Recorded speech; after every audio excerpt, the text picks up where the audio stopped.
Hello' everyone, কি খবৰ আপোনালোকৰ? আশা কৰোঁ সকলো ভালে আছে। ৰাইট ডাউন এটা নটিফিকেশ্যন পালোঁ APSCৰ ৱেবছাইটত যে ফাইনেল ৰিজাল্ট আউট হৈছে CCৰ, নহয় জানো? তাৰপিছত আৰু আমি 5:36 মানত এটা আৰু নটিফিকেশ্যন পালোঁ কি APSCৰ ফাইনেল ৰিজাল্টটোত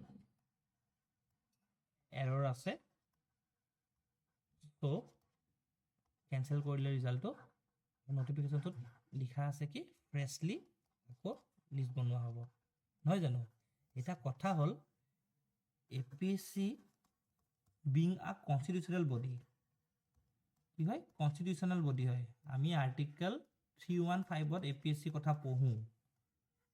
ইমান ডাঙৰ এটা বডিয়ে এনেকুৱা ধৰণৰ মিষ্টেক কেনেকৈ কৰিব পাৰে, নহয় জানো? এইটো পচিবল হয় জানো?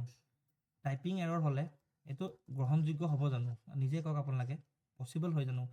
ইমান ফাইনেল ৰিজাল্ট এটা অকল টাইপিং এৰৰ যদি হয়, হোপছত টাইপিং এৰৰ নহয়, কিবা বেলেগ মিষ্টেক হ'ব পাৰে। বাই চান্স যদি টাইপৰ এৰৰ হয়, এইটো কেনেকুৱা ধৰণৰ কথা হ'ব? কাৰণ আপুনি নিজে চাওক, এবাৰ আমি ঘৰৰ সাধাৰণ কিবা এটা বস্তু কৰিলেই 10-12 বাৰ চেক কৰোঁ। যদি পিছত তেওঁলোকে কয় টাইপিং এৰৰ বুলি, সেইটো কথাটো ভাল হ'ব জানো? প্ৰথম কথা। দ্বিতীয় কথা, যিয়ে ভুল নহওক তেওঁলোকৰ এটা নিজৰ এটা হেৰি নাই জানো, মেনেজমেণ্ট নাই জানো? তেওঁলোকে নিজেই বস্তুখিনি 10-12 বাৰ চাই পেলাই আপলোড কৰিব এটা ৰিজাল্ট নালাগে জানো? কিমান ল'ৰা ছোৱালীৰ ফিউচাৰৰ কথা আছে।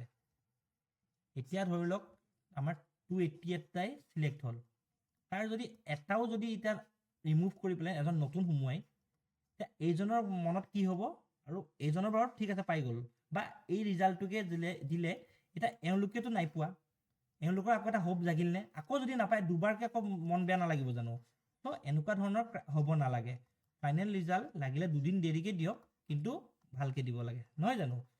এতিয়া আৰু কথাটো এনেকুৱা হ'ল, ৰিজাল্টটো যিহেতু আকৌ উইথড্ৰ কৰিয়ে দিলে, আপোনালোকে পজিটিভ থাকক, হোপ চ' চাগে এনেকৈ ভাবিব ভগৱানে আৰু এটা চান্স দিছে কিজানি, যাৰ যাৰ নাম অহা নাই আহি যায়। ঠিক আছে, আপোনালোকে বেছি নিগেটিভ থটছবোৰ নানিব। আশা কৰোঁ চব ভালেই হ'ব, বেছি নিগেটিভ থটছ নাহিব। বাকী on the side of APSC, it is a big blunder. They should rethink about CCE, because এইটো ডিপাৰ্টমেণ্টত তেওঁলোকে CCEতে তেওঁলোকে বহুত হেতালি কৰি থাকে। বেলেগ ডিপাৰ্টমেণ্টেল এক্সামবোৰ তেওঁলোকে স্মুথলি কৰায়, কিন্তু APSC CCEটো APSC বহুত কেজুৱেলি লয় নে কি নাজানো, কিন্তু বহুত বেছি হেতালি কৰে ল'ৰা ছোৱালীৰ ফিউচাৰৰ লগত। না টাইমিঙৰ কিবা হেৰি আছে, না ফিক্স চিডিউল আছে, না ইয়েৰলি কেলেণ্ডাৰ উলিয়াই। তেওঁলোকে মুঠতে ল'ৰা ছোৱালীৰ লগত হেতালি খেলা নিচিনা লাগে। তেওঁলোকৰ একচুৱেলি চবতে ডাঙৰ প্ৰব্লেমটো হ'ল তেওঁলোক একো এনচাৰেবল নহয়। ঘপককৈ মন গ'লে আপোনালোকে মেইনছৰ GS1 GS2 এনেকৈ পেপাৰৰ মাৰ্কছ দিব, তাৰ নেক্সট বছৰ আকৌ গোটেইখিনি কম্বাইন মাৰ্কছ দিব। সেনেকুৱা নহয়, কোনো এনচাৰেবল নহয় তেওঁলোকে। চ' তেওঁলোকে যি মন যায় তাকে কৰে। ষ্টিল আপোনালোকক কৈছোঁ, যাৰা ৰিজাল্ট এৱেইটিঙত আছে, হেড নহ'ব, ডিপ্ৰেছ নহ'ব, হোপ ফৰ দ্য বেষ্ট।